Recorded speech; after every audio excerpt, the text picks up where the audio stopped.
Bonjour à tous, aujourd'hui je vous présente la Ninja Creaming, cette machine qui nous permet de faire des glaces, des sorbets et encore plein d'autres choses. Alors c'est parti, je vous montre ça. Avec cette machine, on peut faire des glaces à l'italienne, des sorbets, des milkshakes, des yaourts glacés, des smoothie bowls et il y a encore plein d'autres possibilités. Ce qui est génial aussi, c'est que en faisant nos glaces maison, on contrôle les ingrédients et aussi le sucre. Donc ça pour moi c'est un très gros avantage parce que ça veut dire que dans nos glaces il n'y aura pas tout ce qui est additif et autres conservateurs. Et on sait tous qu'une glace maison c'est meilleur que celle industrielle. Un autre avantage qu'elle a, c'est que les pots prennent très peu de place dans le congélateur comparé à certaines sorbetières ou une autre machine. Et de plus, si vous disposez de plusieurs pots, cela veut dire que vous pouvez préparer plusieurs glaces en avance. Donc ça aussi, c'est un très gros avantage. Le seul inconvénient que je trouve à la maison, c'est vraiment le bruit. Quand la Ninja est en route, c'est vrai qu'elle est assez bruyante, mais cela dure pas très longtemps non plus. C'est juste le temps que votre glace soit prête.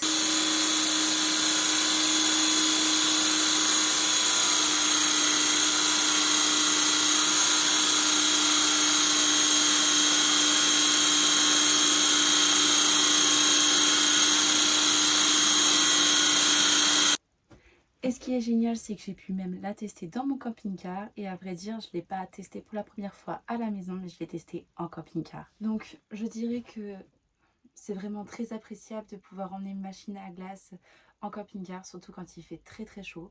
Ça nous permet de nous rafraîchir vraiment et en plus, c'est de très bonnes glaces. Par contre, l'inconvénient en camping-car, on le sait tous, on a toujours un problème de place. Donc pour cette machine qui est assez encombrante, si vous n'avez pas de place, malheureusement, vous ne pourrez pas l'emmener. Moi, j'ai la chance d'avoir un grand camping-car avec énormément de rangements. Donc pour ma part, je l'ai rangé dans ma penderie, comme vous pouvez le constater. Donc sa grandeur peut être un inconvénient pour le camping-car.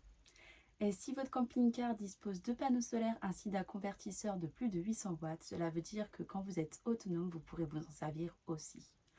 Pour ma part, c'est pas mon cas. J'ai bien des panneaux solaires, mais mon convertisseur est un 500 watts et cette machine a besoin de 800 watts. Donc j'ai pu m'en servir que lorsque j'étais branchée. Donc pas d'inquiétude, si vous n'avez pas de panneaux solaires ni de convertisseur, vous pouvez très bien vous en servir lorsque vous serez branché. Un autre inconvénient qu'elle peut avoir, surtout en camping-car, c'est son bruit. Quand elle est en route, elle fait énormément de bruit et donc ça, c'est un très gros inconvénient. Mais bon, elle a quand même plus d'avantages que d'inconvénients.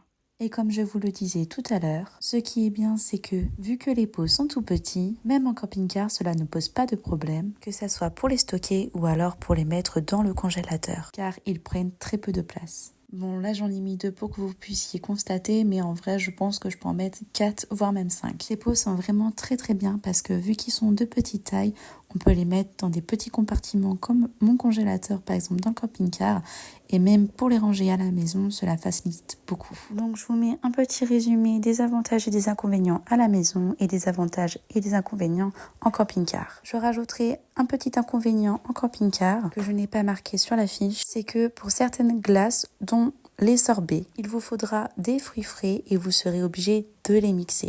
Donc cela veut dire que vous êtes obligé d'emmener un mixeur si vous souhaitez faire des sorbets. Donc le fait de devoir emmener du matériel supplémentaire peut être un inconvénient. Après, par contre, pour certaines glaces, il vous suffit juste d'avoir un saladier et un fouet et vous avez juste à mélanger la préparation et voilà, votre glace est faite. Pour ma part, les glaces, je les avais préparées à la maison, je les avais mis au congélateur et au moment où on allait partir, j'ai mis les pots de glace dans mon congélateur. Et pour avoir déjà fait plusieurs recettes de glace, elles sont vraiment très bonnes et la texture est vraiment là. Donc pour en conclure, pour ma part, c'est une machine que j'apprécie très bien à la maison ainsi que dans mon camping-car. J'espère que cette vidéo vous aura plu et je vous dis à très bientôt dans une autre vidéo. À bientôt!